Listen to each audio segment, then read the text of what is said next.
Assalamualaikum warahmatullahi wabarakatuh. Ketemu lagi dengan saya Ibu Sri Hida Wahyuni SPD, staf pengajar Madrasah Aliyah Negeri 1 Lombok Timur. Pada video kali ini kita akan belajar kaidah pencacahan, yaitu aturan penjumlahan dan perkalian. Dalam kehidupan sehari-hari seperti perdagangan, sains, dan penelitian, pasti kita akan selalu menghadapi perhitungan angka-angka numerik maupun bilangan yang dikenal sebagai aturan pencacahan.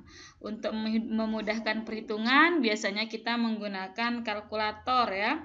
Aturan dasar berhitung seperti faktorial yang terdapat pada kalkulator akan kita pelajari pada bab kali ini. Oke, sebelum kita lanjut, kalian silahkan like and subscribe dulu ya. Oke, aturan penjumlahan. Kalian masih ingat kan ya pelajaran di SMP semester 1 tentang aturan himpunan ya atau teori himpunan. Yaitu jika kita mempunyai dua himpunan yang tidak mempunyai unsur bersama atau saling lepas ya, maka jumlah anggota dari dua himpunan ini adalah jumlah dari banyak anggota dari masing-masing himpunan. Ya, dengan kata lain, NA gabung B sama dengan NA ditambah NB. Atau aturan penjumlahan digunakan jika kita mempunyai N peristiwa yang tidak mungkin terjadi secara bersamaan dan biasanya dihubungkan dengan kata atau. Maka banyaknya peristiwa yang mungkin adalah K1 ditambah K2 sampai Kn ya. Nah, contohnya bagaimana? Oke, ada dua cara untuk pergi ke Lombok dari Bali, yaitu menggunakan kapal terbang atau kapal laut. Untuk kapal terbang ada 3 penerbangan dan kapal laut ada 2 kapal. Ya, berapa banyak cara untuk pergi dari Bali ke Lombok? Jawabannya adalah karena untuk pergi dari Bali ke Lombok itu kita bisa menggunakan kapal laut ya ataupun kapal terbang. Artinya kan kita milih ini ya, bisa kita pakai kapal laut atau kapal terbang. Ya enggak bisa secara bersamaan gitu kan ya. Jadi harus kita milih satu. Sehingga banyak cara bepergian dari Bali ke Lombok itu adalah banyaknya jalur kapal terbang ditambah banyaknya jalur dari kapal laut. 3 ditambah 2 sama dengan 5. Selanjutnya aturan perkalian. Misalkan ada suatu prosedur atau urutan pengerjaan yang dapat dilakukan dengan suatu urutan dengan masing-masing N1, N2 sampai ke N. Maka semua operasi secara berurutan dapat diselesaikan dengan mengalihkan ini ya, N1 kali N2 sampai N ke N. Oke, dengan kata lain, kita disuruh menghitung 2 peristiwa yang harus terjadi secara bersamaan gitu ya, enggak bisa salah satunya kayak tadi. Kalau tadi kan kita memilih ya, makanya atau. Kalau yang ini harus semua peristiwa itu terjadi secara bersamaan. Contohnya, Lina akan menghadiri ulang tahun Rizky. Ia memiliki 3 baju warna kuning, merah, dan putih, serta memiliki 2 celana, yaitu hitam dan coklat. Ada berapa pilihan Lina untuk memasangkan baju dan celana? Oke, perhatikan. Kalau kita pakai diagram pohon, ya, karena dia harus pakai baju dan celana ya, bisa baju kuning celana hitam, baju kuning celana coklat, dan selanjutnya ya. Berarti dengan diagram pohon ini bisa terlihat bahwa banyak pilihannya itu adalah 6. Kita juga bisa menggunakan cara yang kedua, yaitu pasangan berurutan ya. Ya, ini himpunan baju, ini himpunan celana ya. Pasangan berurutan juga kita sudah pelajari ya waktu di SMP. Oke. Untuk pasangan berurutannya berarti bisa kuning hitam, baju kuning celana hitam, baju kuning celana coklat gitu ya. Sama kayak tadi. Nah, dari sini kita lihat ternyata ada 6 pilihan juga. Cara yang ketiga yaitu aturan perkalian. Kenapa kita menggunakan aturan perkalian? Karena dia harus menggunakan baju dan celana ya, tidak bisa milih-milih, harus keduanya digunakan.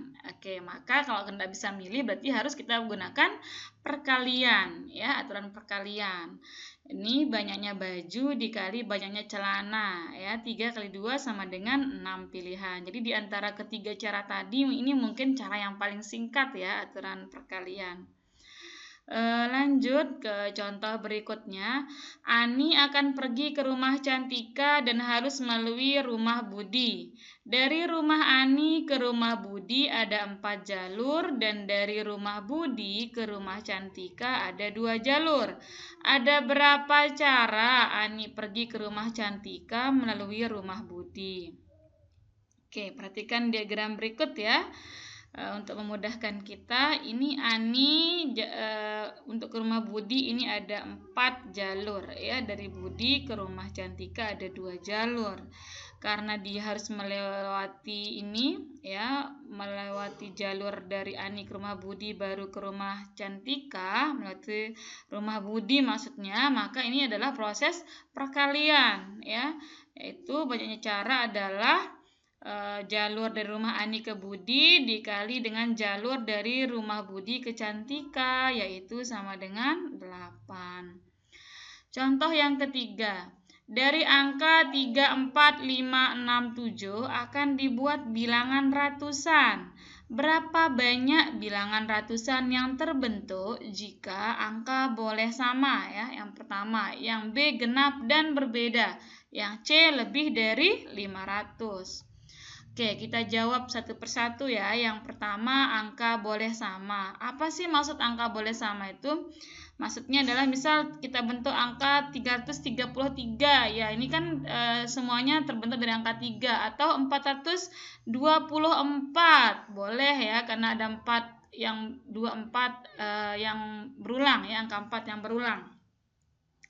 Dan seterusnya, sehingga untuk ratusan nih maka kelima angka boleh jadi ratusan ya.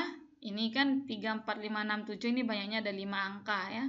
Begitu juga dengan puluhan dan satuan, sehingga banyaknya angka itu adalah 5 kali 5 kali 5 sama dengan 125 bilangan yang terbentuk ya apabila angkanya boleh sama. Selanjutnya, genap dan berbeda. Dari mana kita tahu angka itu genap? Oke, dari mana yuk? Dari satuan ya. 222 sama 221. 222 genap. Kenapa? Karena satuannya itu adalah 2, sedangkan 221 itu bilangan ganjil karena satuannya 1 ya. Oke. Sehingga untuk ratusan puluhan satuan, karena ini genap ya, maka kita mulai dari satuan ya. Yang bisa kita masukkan di satuan itu adalah bilangan genap. Yang genap hanya 4 dan 6. Banyak yang genap ini ada 2, makanya di sini 2. Selanjutnya kita pindah ke ratusan. Karena ada kata berbeda, tadi banyak pilihannya ada 5 angka. Tapi udah ditaruh 1 nih di satuan, berarti angka yang tersisa tinggal 4. Ya, ingat ya, ini banyaknya pilihan ya, 4. Karena sudah ditaruh 1 di ratusan, maka tinggal puluhannya itu tinggal 3 angka ya. Oke. Pokoknya konsepnya kalau dia berbeda itu tinggal dikurang 1 saja ya. Kalau dia berulang sama ya, tidak perlu dikurangi 1. Oke, sehingga banyaknya bilangan yang terbentuk adalah tinggal kita kalikan nih. 4 kali 3 kali 2 sama dengan 24 bilangan. Selanjutnya soal yang C ya, lebih dari 500 ya. Perhatikan angka pembentuknya ya, 3, 4, 5, 6, 7. Untuk di ratusan ya, jadi kita mulai dari angka ratusan ya. Nah, karena lebih dari 500 berarti 501. 501 kan lebih dari 500 ya, berarti angka 5 itu boleh jadi angka ratusan ya. Jadi yang boleh jadi angka ratusan itu supaya angka yang terbentuk itu lebih dari 500 adalah 5, 6, 7. Banyaknya ada 3. Selanjutnya di sini di soal ada kata berbeda enggak? Enggak ada ya. Cuma dia bilang lebih dari 500 aja, berarti boleh berulang. Itu artinya untuk puluhan dan satuan kelima angka ini boleh ya. Jadi banyaknya bilangan yang terbentuk adalah 3 kali 5 kali 5 sama dengan 75 bilangan. Oke, sampai sini dulu video kali ini. Apabila kalian masih belum memahami, silahkan diulangi lagi, ditonton lagi videonya, jangan lupa dicatat. Oke, terima kasih. Assalamualaikum warahmatullahi wabarakatuh.